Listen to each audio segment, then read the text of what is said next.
시편 22편은 다윗이 지은 시로서 극심한 고통 가운데 계속 기도하며 구원을 요청하는 그런 시가 되겠습니다. 이 시편 22편은 또한 메시아 시로서 이사야 53장과 더불어 시편 22편은 십자가에 고통받으시는 예수님의 예언시가 되겠습니다. 예수님께서 십자가에 달리셔서 엘리 엘리 라마 사박다니 7마디 중에 한 마디 나의 하나님 어찌하여 나를 버리셨나이까 이렇게 기도하셨는데 바로 이 시편 22편을 암송한 것입니다.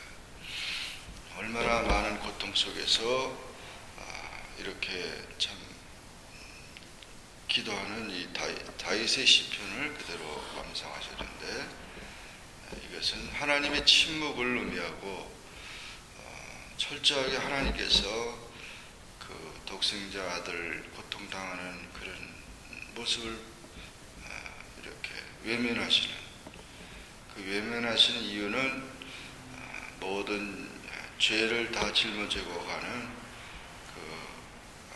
어린 양 되신 예수님께서 그 죄값을 치르시는 모든 광경을 침묵하신 것입니다.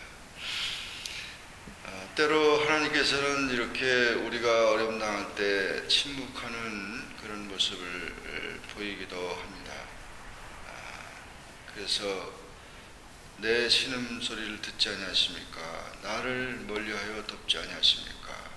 어찌하여 나를 버리셨나이까?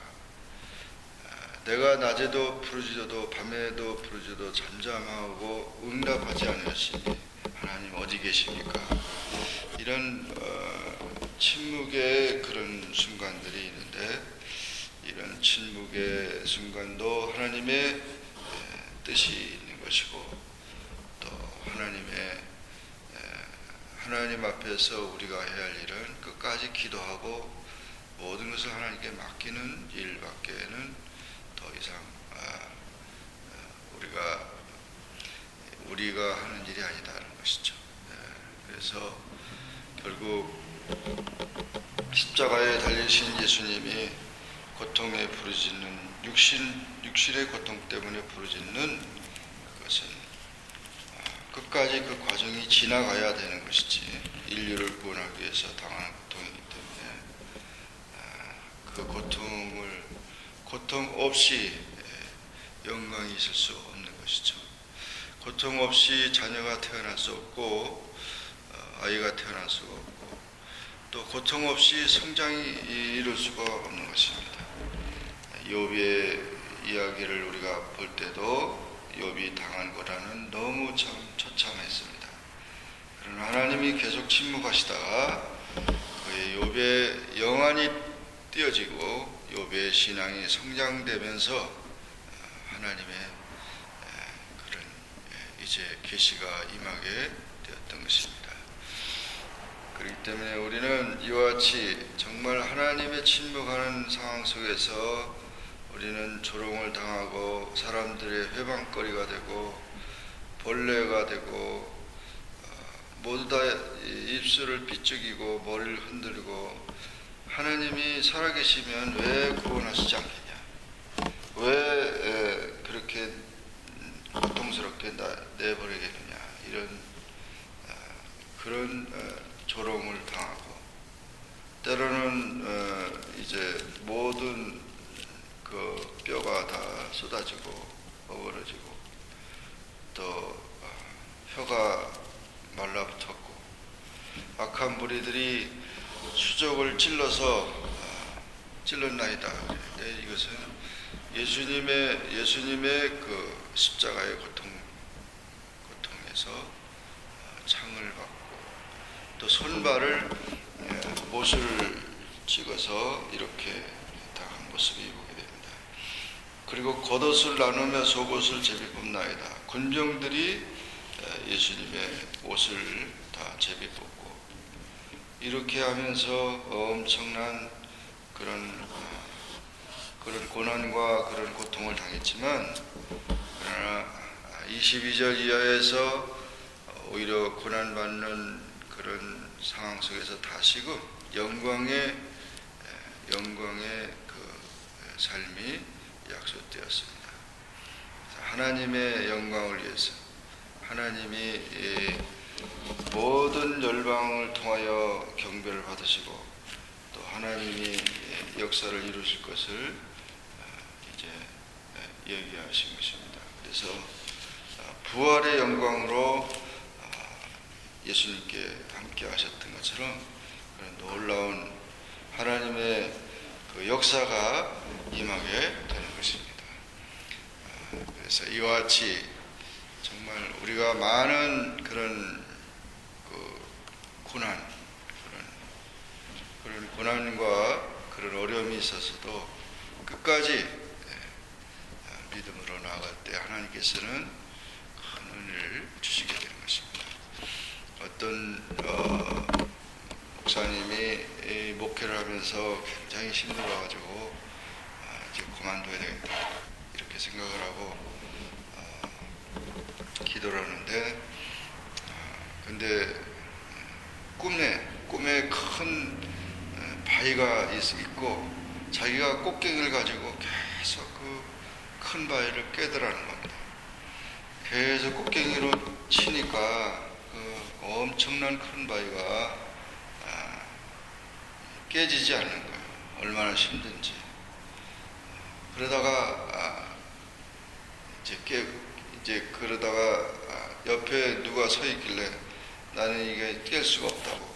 그랬더니 그 바위를 깨는 일이 하나님의 일이냐 내 자신의 일이냐 이런 물음을 같이 했어요. 그랬더니 누가 하라고 한 것이냐? 하나님이 하라고 한 것이다. 그러면 네가 할 일은 하나님이 하라고 했으니까 하나님이 그만두라고 할 때까지 네가 해야 되지 않냐, 그런 얘기를 했더라고요.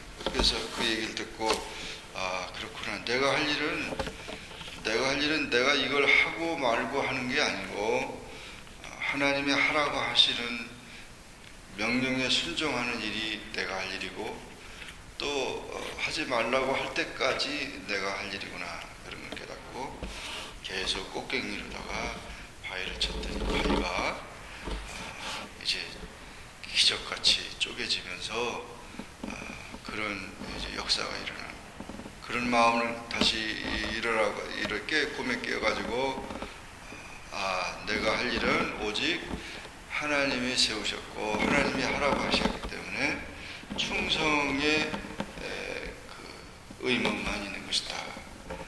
하나님 말씀에 절대 순종하는 순종의 의무만 있다고 하는 사실을 깨닫고 열심히 목회에서 승리했다는 그런 말씀이 있습니다. 정말 우리는 우리 생각대로 모든 것을 되기를 바라는데 우리 생각대로 되어지는 것보다 하나님의 뜻대로 되어지는 것이 더 중요합니다. 하나님이 하라고 하는 것, 견디기 힘들어도 끝까지 참으라고 하면은 끝까지. 아이가 10달이 돼야 태어나는 건데 9달이 돼서 태어나거나 8달이 돼서 태어나면은 인큐베이터에 들어가서 미수아로 태어나버릴 수밖에 없어요. 그래서 고통에는 때가 있다는 거죠. 고난에는 때가 있고 고난에는 그 기한이 있는 겁니다.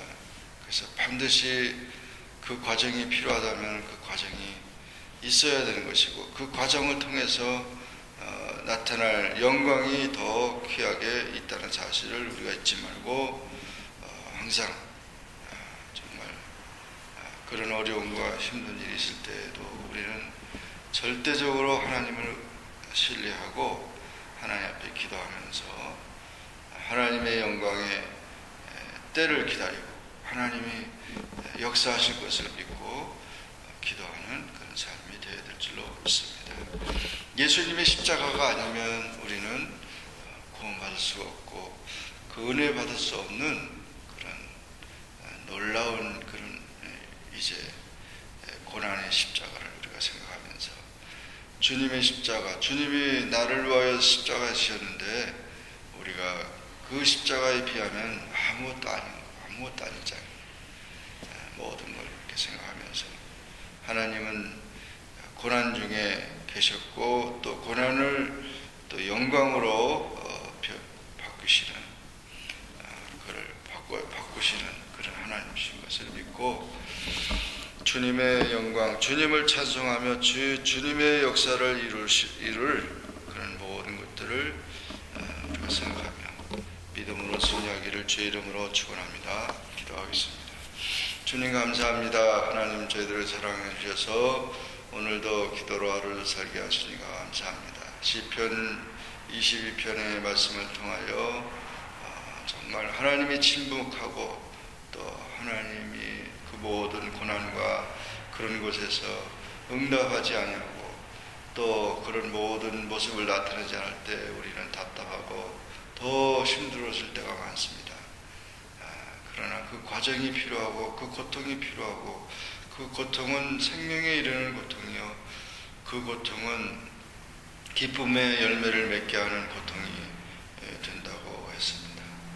우리가 당하는 그저 자기가 죗값으로나 또는 모든 곳에서 자기 힘으로 당하는 고난이 되지 않게 하여 주시고 모든 것이 주님 안에서 우리가 눈물과 주님 안에서 모든 그런 우리 기도가 쌓여지면서 하나님의 영광, 하나님의 은혜, 하나님의 기쁨의 열매가 맺게 하여 주실 것을 믿습니다.